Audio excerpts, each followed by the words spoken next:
say get reckless, young boy, come up off that neck. Into the trends. See a lead, be the band. Welcome to Bleachers and Speakers. I'm your host, June. I got my boy B. Foster with me, and I got my other co-host with me as we do the NFC North, Who Will Be King segment. It's one of my favorite shows of the week. I do quite a few. And if you're new to listening or checking us out, I'll let the guys introduce themselves. We'll start with Dave. Dave, tell them who you are, what you represent, and your shows. Hey, I'm Dave Stefano, executive producer of Vikings First and Skol. We are the Fans First Sports Network's Vikings representative, and we produce tons of shows, at least one a day, that you can find over on Vikings First and Skol YouTube, Viking First and Skol on your favorite podcast aggregator, and even in written form over on Fans First Sports Network under Vikings. Great. Pay. Talk to the people. Pay 1/3 of the Chicago Bears coverage for the Frustrated Chicago Sports Podcast / channel. Also on FFSN, we have a lot of stuff popping up all over your streams, whether that's audio format or video format on YouTube or Twitch. Check us out there. All right, and my co-host, B. Foster. B. Foster, one half of Bleachers and Speakers, one half of Corner to Copa. Yeah, another glorious week. Yeah, I want to remind everyone to subscribe to Bleachers and Speakers on YouTube and follow us on all the podcast aggregators. Just type in Bleachers and Speakers, FFSN in your search. Make sure you're following. Make sure that notification bell is on, so when we drop new content, you'll be able to download those episodes. Fellas, we can no longer say it's a young season. We are past the midway point, maybe at least a full game or two over the midway point. And I want to ask you, going around the room, and I'll start with you, Dave, with your team start, how are you feeling right now? I'm feeling great. We're 8-2, one game behind you guys. Relatively interesting schedule coming up. Yeah, let me ask you, like, we talked about this the other day, the line where you guys, before the season started, how many games did they say you guys would win? 6.5 was Vegas. We've already beaten that. So you've not, I know that wasn't your expectation, but as far as Vegas concerns, they blew it. And they were betting on Sam Darnold being Sam Darnold and not what the KOC effect on Sam Darnold. That's the difference. Gotcha. Pay, how you feeling? Now, before let me prelude this. Now, this Bears team has had a lot of close losses. They haven't been horrible. I know the record is not of one that you desire, but you've been in a lot of these games. So how you feeling though? Other than 2 games where we got completely roadhouse rather. We've been in every game, some win, some loss.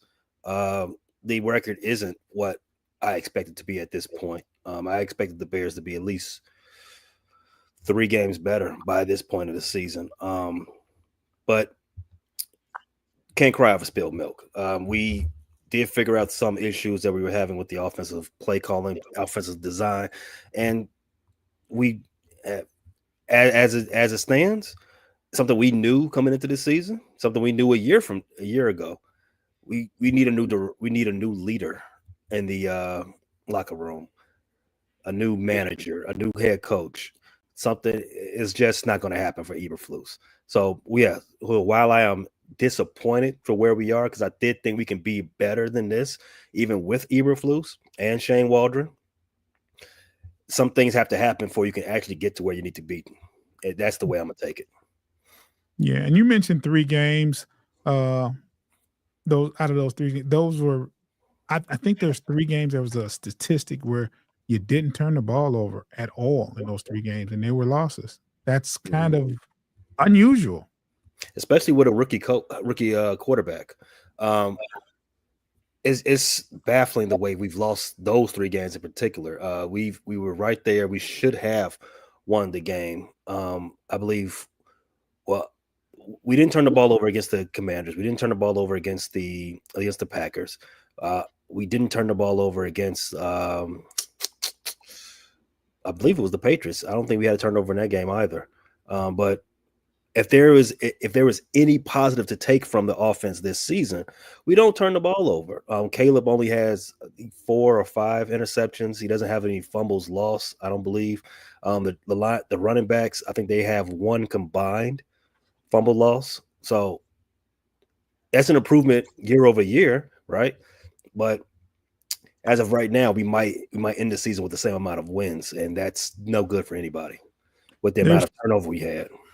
There's 2 plays that could have easily wound up in your favor that would have changed your record, that would have added 2 wins, and that was the Hail Mary and the missed field goal. Whatever the field goal attempt, I don't know if it was blocked or anything versus Green Bay, but allowing the Hail Mary and that field goal, those are 2 games could have walked off the field with a victory. Yeah, Caleb Williams, for a rookie quarterback, he had 2 game-winning drives, 2 successful game-winning drives, in which he gave the ball over to the other unit to go ahead and close that game out, and came away with 2 losses instead. That's deflating for any quarterback, especially a rookie who could have had a signature win in only its 10th start, 7th and 10th start. But those are the breaks. As I say, you're going to lose games from time to time that you should win. That means you just got to go out there and win games that you have no business winning. All right.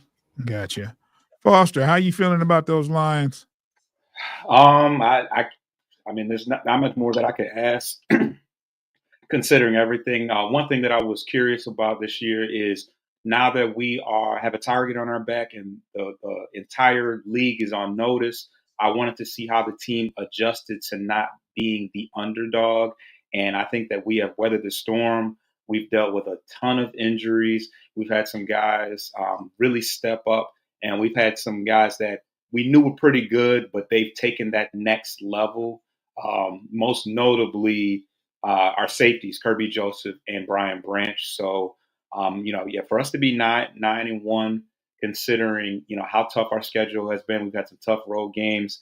I'm excited with what's to come in the future, given how we've played. But it's pretty obvious that our comrades in the NFC North are not going to let up on us because in order, it appears that most teams, unless we beat them, as far as the Packers and Vikings, they're not going to lose too many games outside of that. So it's going to be a tough road down the stretch. We got the Bears twice coming up, and then we still got 2 games against the Packers and Vikings left for the rest of the season. So it's not going to get any easier, but we've been looking good. We've been blowing some teams out. We've had some close games. We've had to come back in some games, but we've really put a mashing down on some of these guys. Yeah, I'm gonna read this comment, and we can go around the room and ask everybody. Mile Marker 301 asks, "Hey y'all, curious how NFC North fans feel about this long middle stretch." Dave, how you feeling about this long middle stretch? Hey, we just swept the AFC South, so I'm cool with it. You guys got a chance to sweep the AFC South this week? Yeah. It's I think we're gearing up for a rocky end for the conference because there's a lot of conference clashes near the end of the season, and I think it's money time because we're at the end of November, rolling into December. These are really when these games start counting for playoff position. How you feel rolling into the playoffs? Sorry, Pay. And they're important. Yeah, and it's still a highly competitive league. I mean, there's you got what's the Packers record? They are 1 behind us. They are 7-3. 7-3, 8-2, 9-1. And there's a couple of plays left on the field for the Bears for them to have a winning record as well. So hey, it's which would have dropped Green Bay to 6-4 if all had gone well. Yeah. And this week we do have an NFC showdown. I like when there's an NFC North showdown. We have the Vikings versus at the Bears. So we're going to definitely talk a little bit about that as well. But I want to start off with Foster. Foster, who the Lions play this week? We got the Indianapolis Colts in Indianapolis. Okay, now what's your outlook on that game? Well, I think the game will certainly be closer than the Jaguars game, although that's not really saying much. But this is a team that actually has some talent. They had some QB controversy early in the year. Anthony Richardson has retained his job, so he's definitely a dual threat guy. I think he got 2 rushing touchdowns by itself last week alone. So we know what type of trouble that can bring. But they have some pretty nice weapons on the outside. They have a good running back, Jonathan Taylor. They got Downs and Alec Pierce. Alec Pierce is a major deep threat. He's at the top of the league for receptions per yards per reception. So we definitely have some guys on the outside that we have to keep an eye on. But the Colts defense has given up a ton of yards passing and rushing wise. Their scoring defense is kind of middle of the pack because they do take the ball away at a pretty decent clip. They're 8th in the league in takeaways and number 1 in forced fumbles. So that's definitely going to be a key to keep an eye on is taking care of the ball, holding on to it, because where they don't pick a lot of passes off, they do find a way to punch out some fumbles, and that kind of keeps their scoring down. But overall they're second in their division. They're trying to get to 6-6 to compete for their division. So it's going to be. I think it's going to be another tough game. Similar. Well, I don't want to say similar to the Houston Texans game, but another road game against a team that's trying to get on the right track. What time is the game? Is it a 12? Is that a 1 o'clock game here? I mean, Eastern time, or is it an afternoon game? I believe it's a 1 o'clock game, but let me look that up real quick. Yeah, 1 o'clock game in Indy. Okay. Hey, no matter what goes on, you've always been upbeat and very optimistic about your team. No matter who you're playing this week, whatever week it is. I mean, I just want to know, because you were pretty confident against Green Bay, a game you should have won. I would have picked Green Bay to win that game, but you were very confident. How are you feeling this week about facing the Vikings? My confidence hasn't waned in any sense, June. I was very confident the Bears would win that game, and they should have won that game. Because the only reason why they lost is because a fluke occurrence. Blocking a field goal is a fluke occurrence. I'm not too worried about it.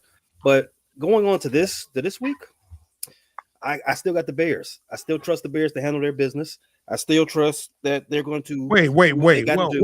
What's with the shenanigans? And the Bears are, I feel like the Bears are going to break that losing streak. The Bears are, in my opinion, the superior team going onto the field against I know the Minnesota Vikings are 8-2. All respect to them, but I'm going to say it once again. The Bears, I just had some fluke occurrences. That's going to stop at some point, and the Bears are going to show exactly what they are, and that's a good team. I'm sorry. I wish my listeners could see this. What's with the clown suit there? Dave has transformed himself into Krusty Clown on the show, mid-show. No, I have not. Hey, I mean, may have. I'm sorry. Bow tie and everything. What is going on there? Thank you. God is good. God is good. Knock the wig off. Dave, help me out here, man. How you feeling about this week versus the Bears? We've won 7 out of 10 in the last 10 years down in Soldier Field. We've won the last 5 in a row. I don't see that coming to an end. However, it's going to be an interesting game. The Bears are better than their record states. Their head coach is the problem, and it's going to be interesting. But it's going to be really interesting to see how Caleb Williams, the savior, deals with Brian Flores' defense first time. He may get a little flustered, like most quarterbacks do. So I think Dave throws the most subtle jabs you've ever seen. I've ever seen in my life. They're subtle, but they're very, very good. Let's take a quick break so I can gather myself. If you're watching, we'll be back in 10 seconds. If you're listening, you're going to hear some wonderful ads.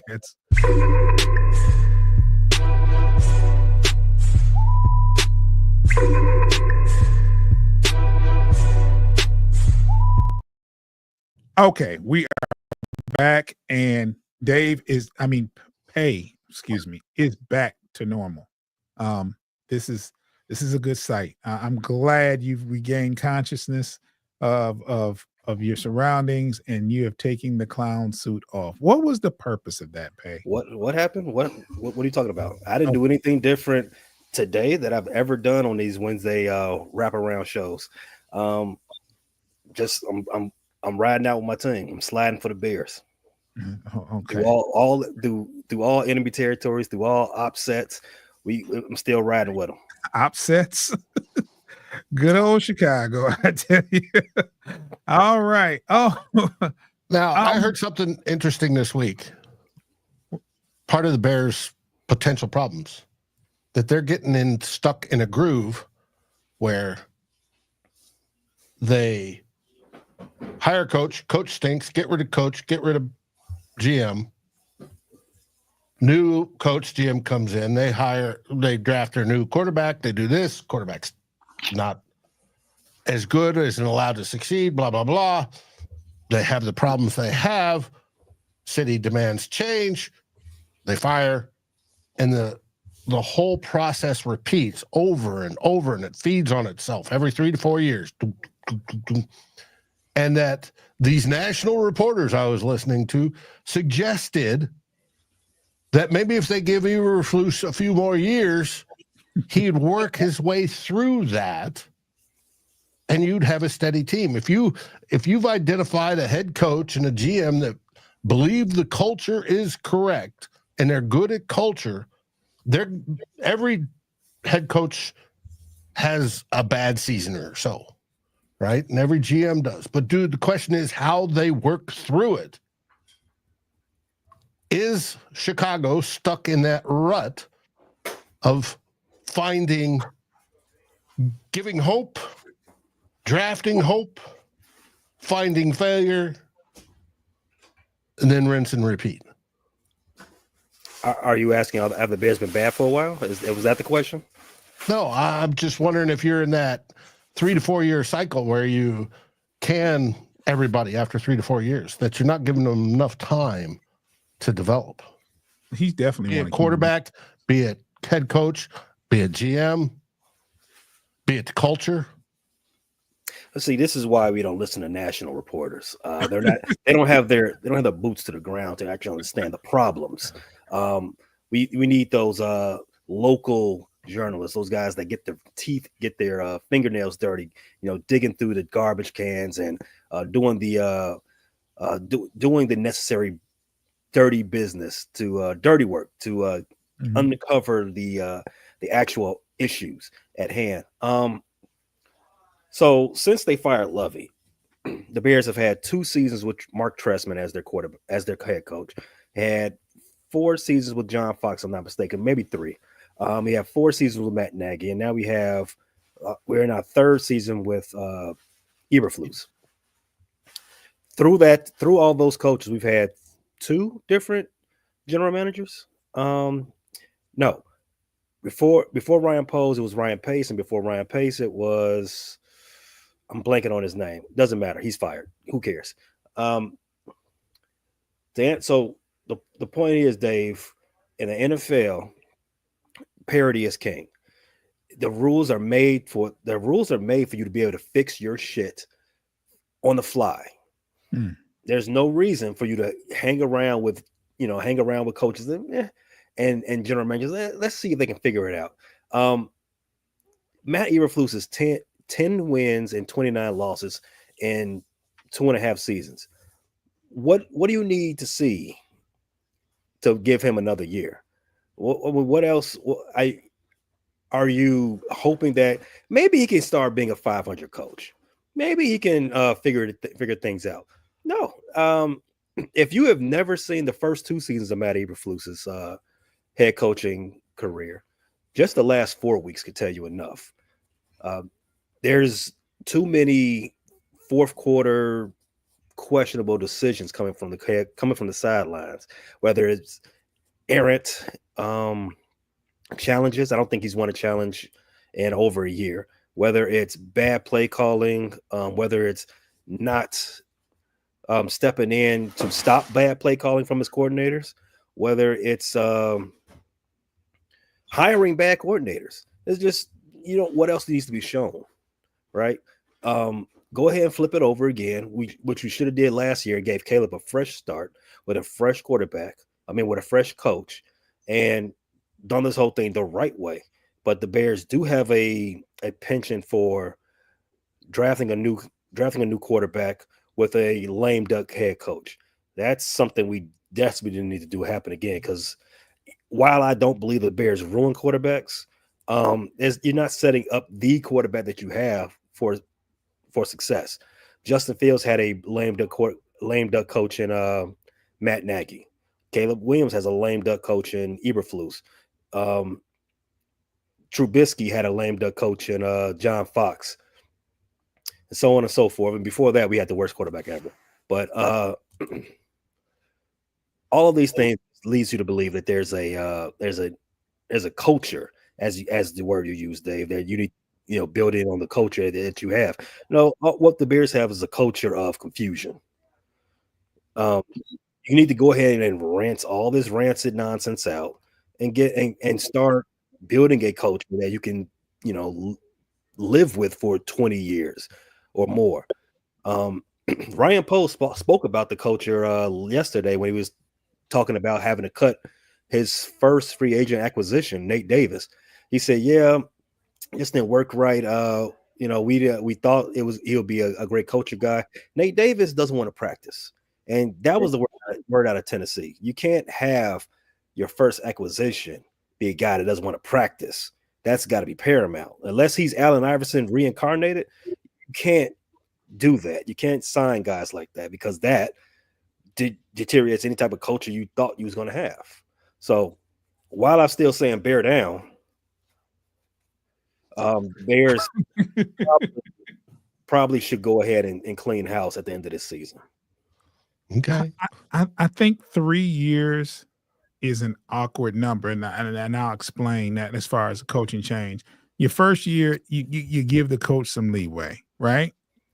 Your second year, in your situation, in second year, you didn't have what you thought you needed because in your third year you drafted what was supposed to be what it's going to be your franchise quarterback.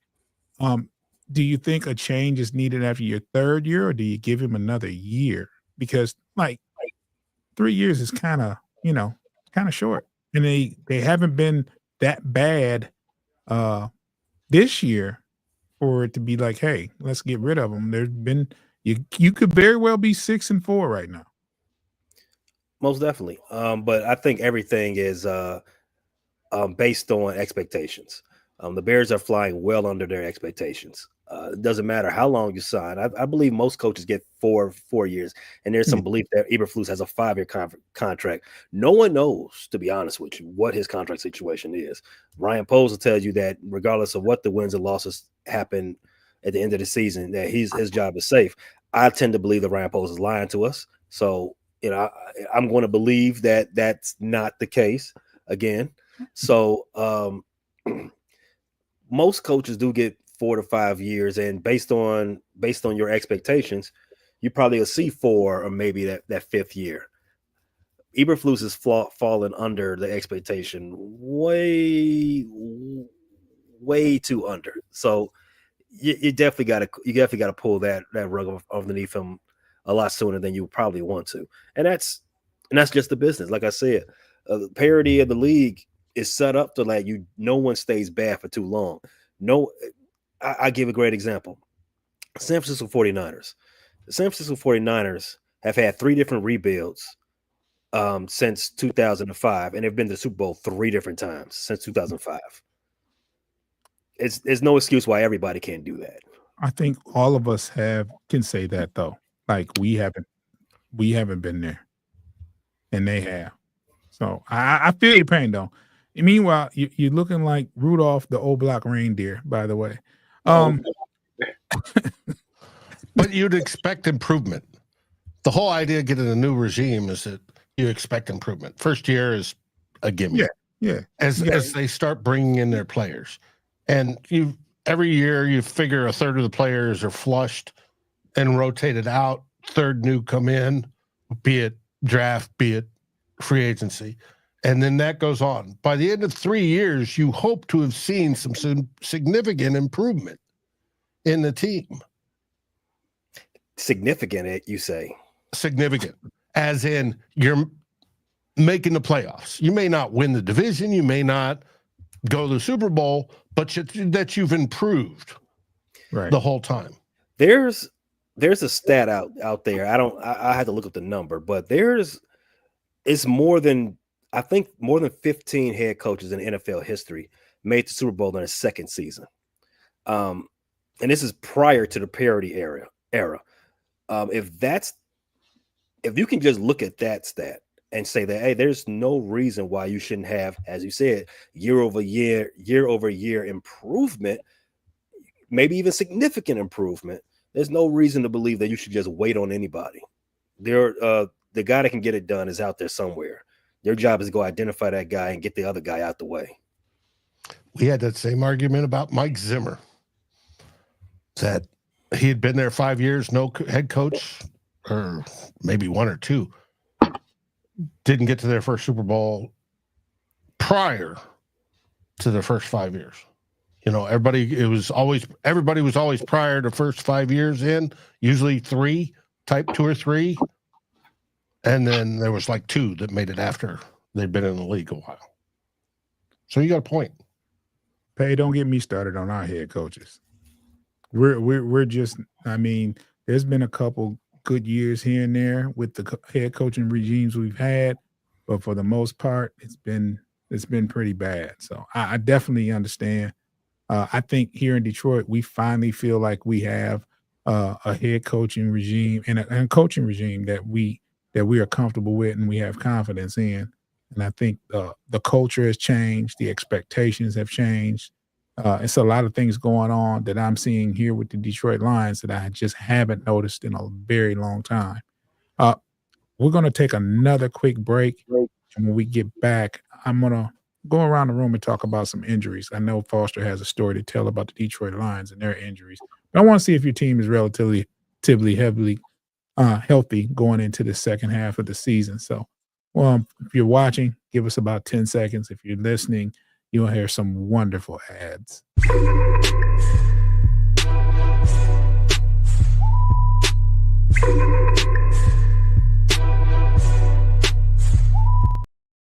Hey, we'll start off with you. How are the Vikings faring as far as injuries? How's it going? The Vikings, as a matter of fact. I mean to say Dave. I'm sorry. The Bears, we're getting back healthy during the first 3 weeks of this 4-week losing streak. We are decimated, in particular on the offensive line, and some of our secondary players were missing. So And you cut an offensive lineman too, a starter. So say that again. And you waived the offensive starter too, right? Well, he allegedly is an offensive starter. We did cut good old Nate Davis. Sayonara. Best of luck, I guess.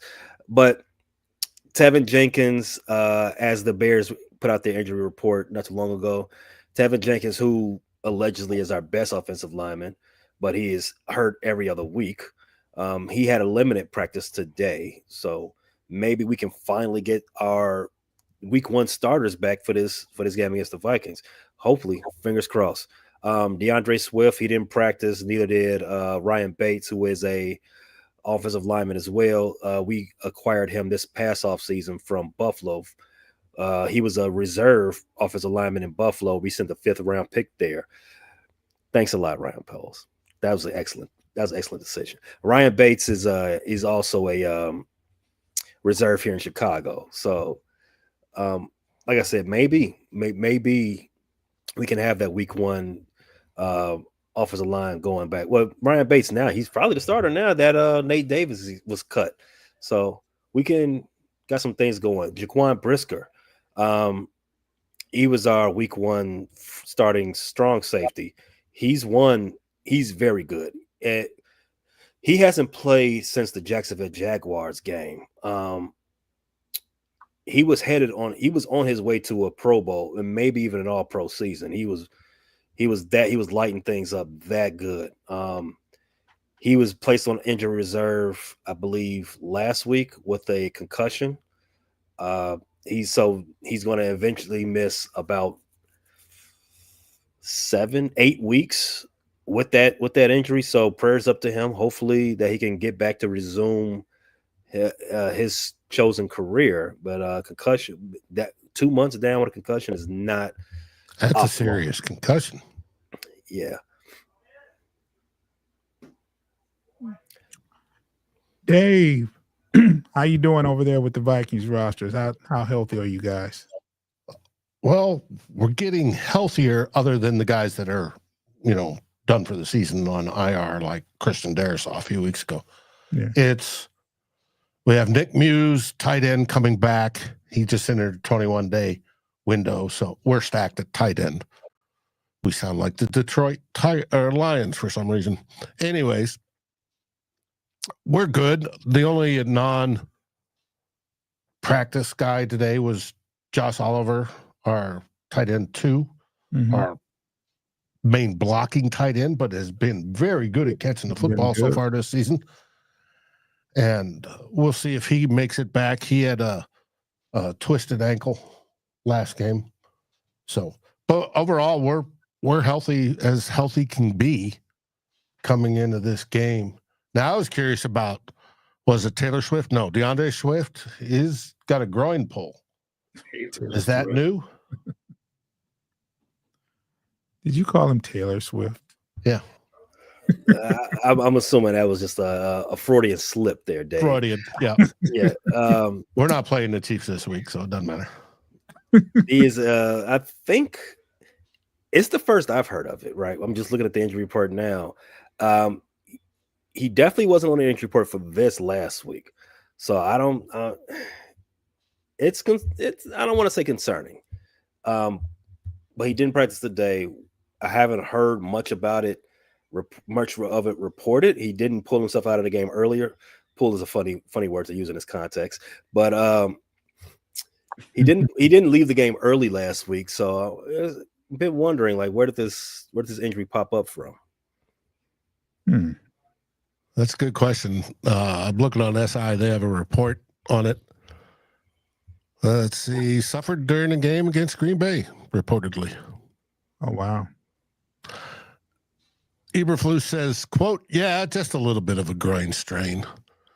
Quote, we got to give him some rest. Those guys torque their legs and do a really good job, and he's a high twitch guy, so we just got to really do a really good job of resting him over the next day or two to make sure he's ready to go. Yeah. Before we move on, I want to read this comment. Tim always checks in with us. He says, hey guys, I have a cell connection for a minute. Awful cyclone storm is Washington, and we have no power, but have a great show. He took the time out to say what's up, even without power. We appreciate you, Tim. Prayers over your household and family during that awful storm there.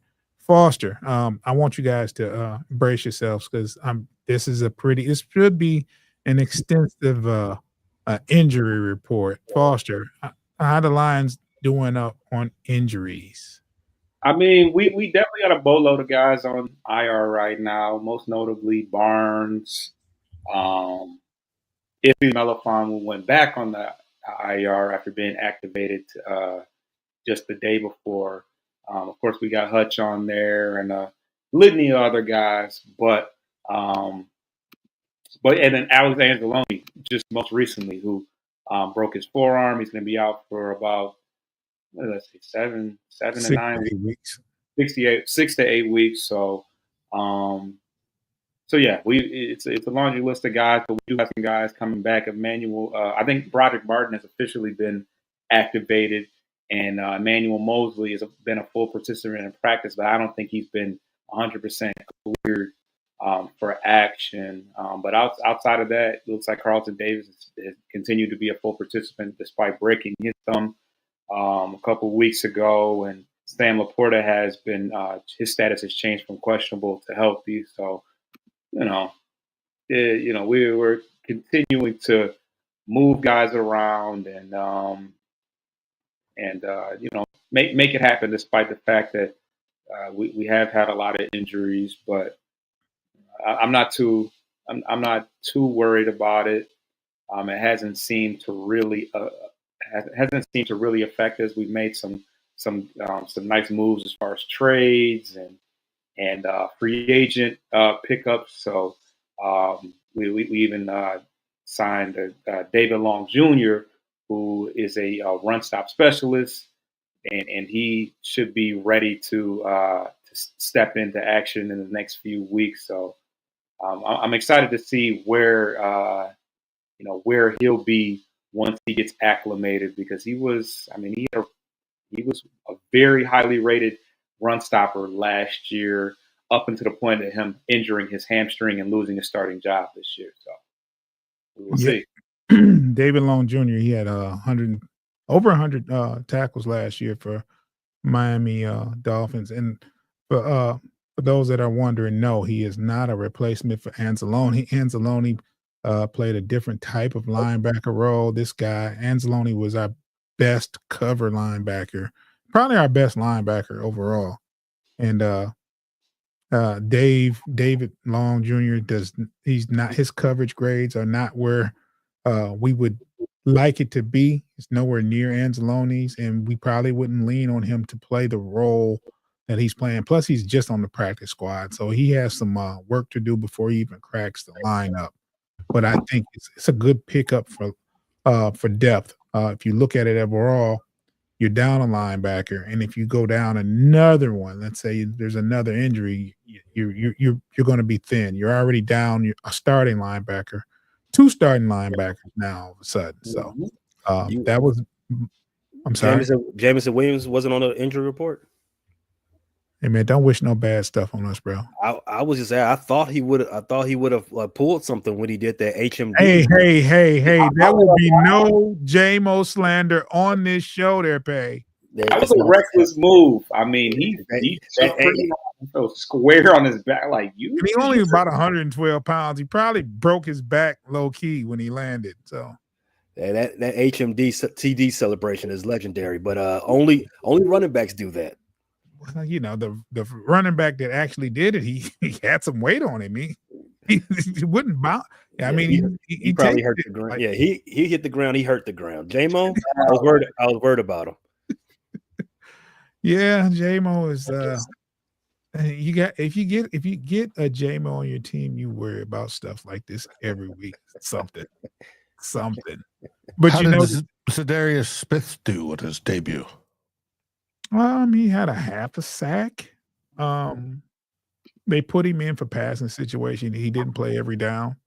They just had him in a pass rush situation. So they're just slowly getting him into the lineup. He's not playing every down like that as of yet. And I'm pretty sure his workload will increase at some point. But yeah, they put him in for passing situations and stuff like that. So overall, they were pretty excited about what he the half sack that he had. So yeah, it was a good moment. And then you don't have the if you look at the who you played, it's like, okay, you played Jaguars, you're expected to do something. We're going to wait and see until we face some a serious left or right tackle before we have some judgment or let him get acclimated first.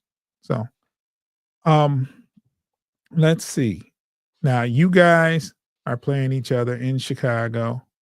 Is that a 1:00 game or a noon game your time? It is.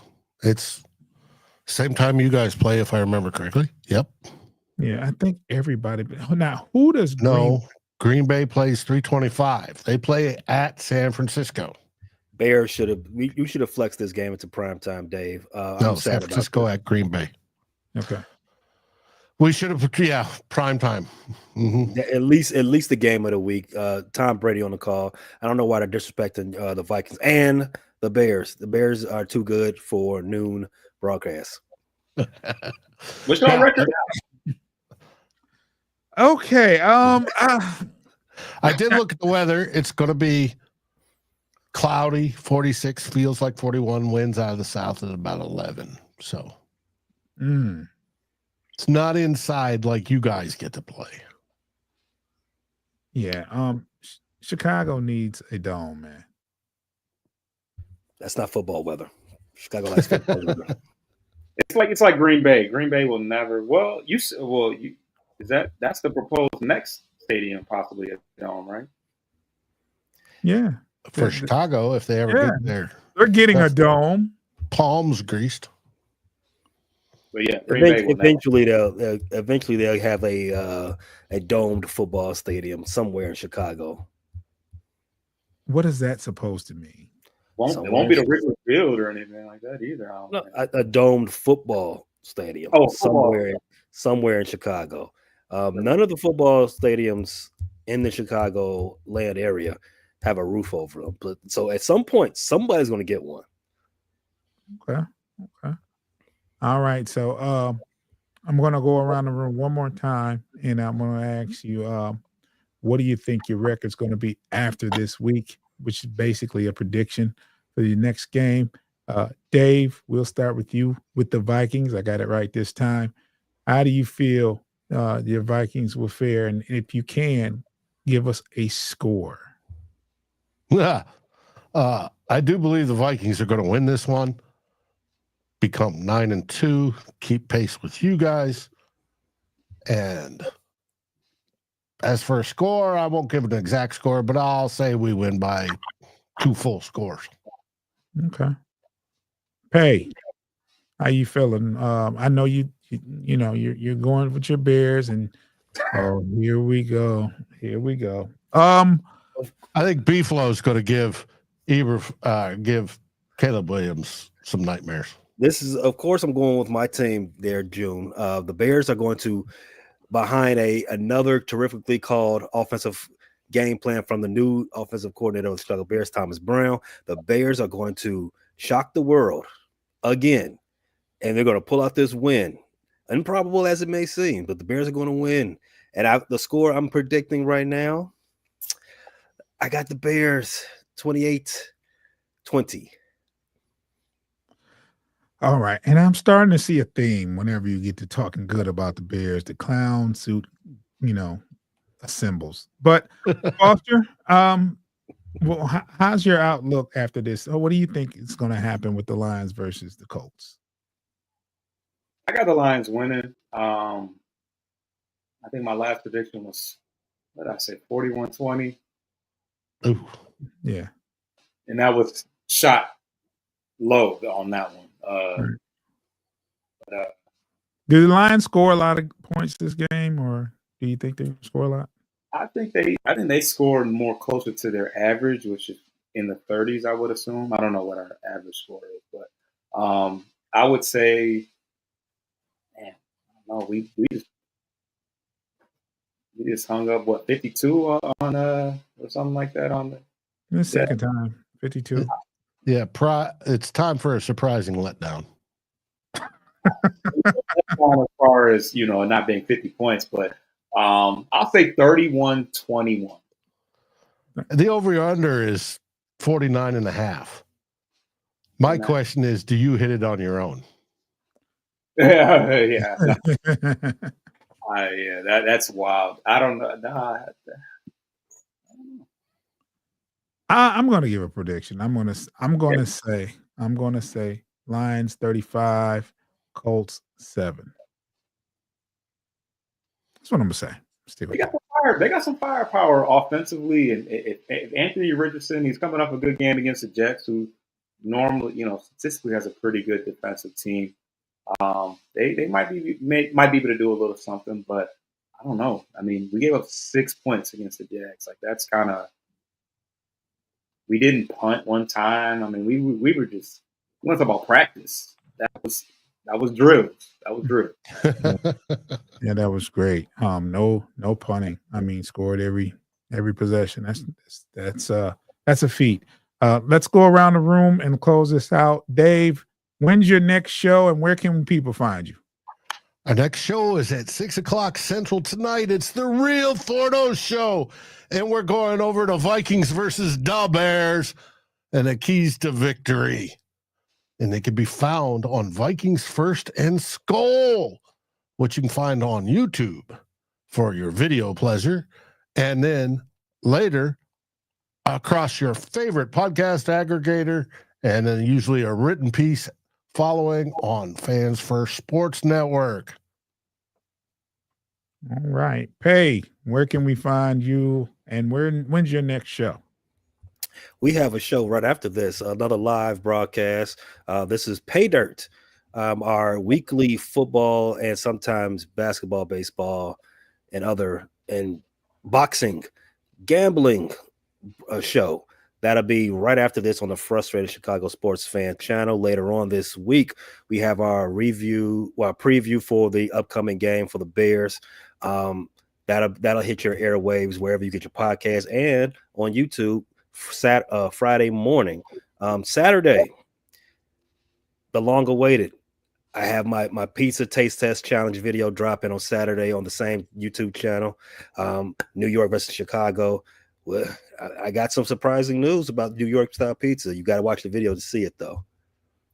Okay. Oh, let me know, baby. That sounds good. Foster, tell the people about our next show and where they can find us. Our next full show will likely be a pregame for the Indiana against the Indianapolis Colts. We'll be breaking down a little bit more detail what we can look forward to. So that'll be probably early morning on Sunday. But we also will have another player profile coming up before that. So you're gonna look out for that as well. Well, you'll be able to catch that player profile today. So we'll do that show. We have a player profile. We're doing a player profile. Should I say the person, or you want them to wait? They can wait another couple hours, right? Yeah, I mean, it won't be about an hour or so. So yeah, something like that. So we'll do a player profile after that on every week. Well, not every week, but every now and then we do a player profile on Detroit Lion.